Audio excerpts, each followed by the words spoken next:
बेहद सुरीली आवाज़, 1500 फिल्मों में 6000 से ज़्यादा गाने गाने वाला एक बेहद ही स्टाइलिश सिंगर। जी हाँ, 80s के हम एक ऐसे सिंगर की बात कर रहे हैं जिनकी आज सालगिरह भी है। उन्होंने ऐसा ज़बरदस्त तरीके का अपना रुतबा बनाया था और जितने बड़े म्यूजिशियन थे उनकी पहली पसंद अगर कोई था वो तो थे शब्बीर कुमार। लेकिन फिल्मों में सरताज हो जाना, एक बादशाहत कायम करना बहुत मुश्किल काम था।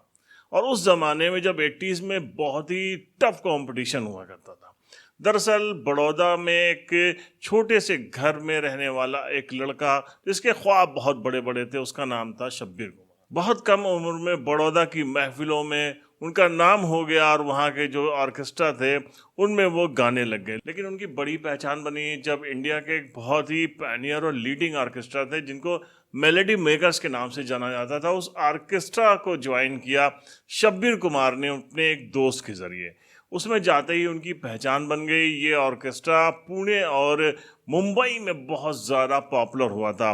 शब्बीर कुमार ने उस वक्त रफ़ी साहब की आवाज़ में गाना शुरू किया था और उनके एक बहुत बड़े फ़ैन के तौर पर ये जाने जाते थे। इनको सब लोगों ने जाना जब रफ़ी साहब की डेथ हो गई। उसके बाद ये उनके जो चाहने वाले थे तो मुंबई में एक शाम रफ़ी के नाम जब आयोजित किया और उसमें उन्होंने रफ़ी साहब के गाने गाए तो ऐसी मैच करा दी अपनी आवाज़ के। लोगों को लग रहा था कि उनके सामने मोहम्मद रफ़ी साहब ही गाना गा रहे थे। शब्बीर कुमार क्लेम करते हैं कि जब वो रफ़ी साहब के फ्यूनरल में गए थे और उस वक्त उनकी घड़ी जो है रफ़ी साहब की ग्रेव में, ओपन ग्रेव जो थी उनकी कब्र, उसमें गिर गई थी।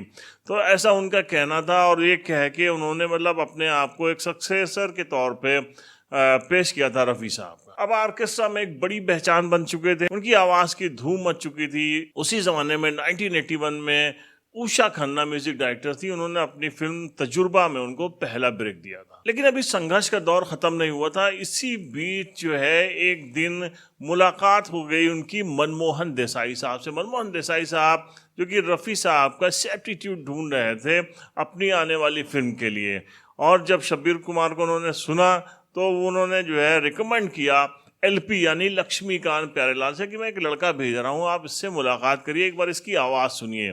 और उसके बाद लक्ष्मीकांत प्यारेलाल ने जब शब्बीर कुमार साहब को सुना तो उनकी एक आने वाली अपकमिंग फिल्म थी जिसका नाम था कुली, उसके लिए उनको मौका दे दिया, ब्रेक दे दिया और ये उनके लिए एक मेजर ब्रेक साबित हुआ।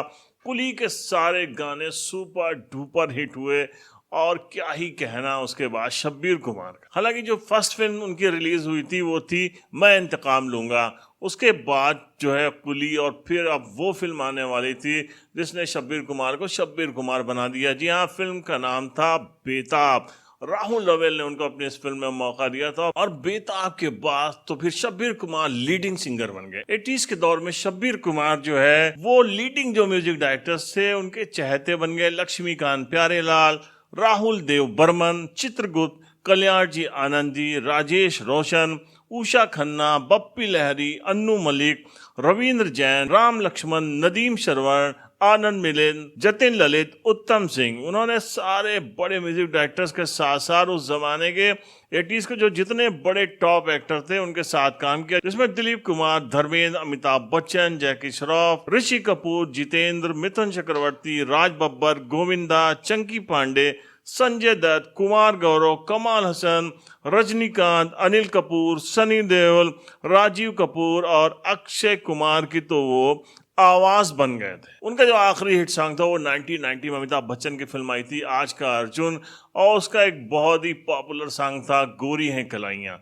इसमें उन्होंने अपनी आवाज़ दी थी और एक बहुत हिट हुआ। 90s का जैसे ही दौर आया उसके बाद मार्केट ही बदल गई। कुमार शानू, उदित नारायण, सोनू निगम जैसे सिंगर्स आ गए और उसके बाद जो शब्बीर कुमार के मेन कॉम्पिटिटर थे यानी कि अजीज साहब, इन दोनों की मार्केट डाउन हो गई और ये लोग धीरे धीरे से गायब हो गए। और ये सही भी है कि वक्त कभी किसी के साथ नहीं रहता है। शब्बीर साहब अब नज़र आते हैं, फिर से उन्होंने ऑर्केस्ट्रा ज्वाइन किया है और बहुत सारे शोज़ वो करते रहते हैं, लेकिन फिल्मों में वो अब नज़र नहीं आ रहे हैं।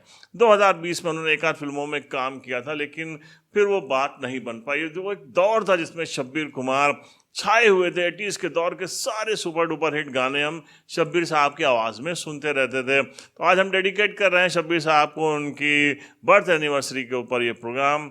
अगर आपको पसंद आया हो तो उसको लाइक करिएगा, सब्सक्राइब करिएगा। मिलते हैं नेक्स्ट एपिसोड में एक नई स्टोरी के साथ, तब तक के लिए जय हिंद।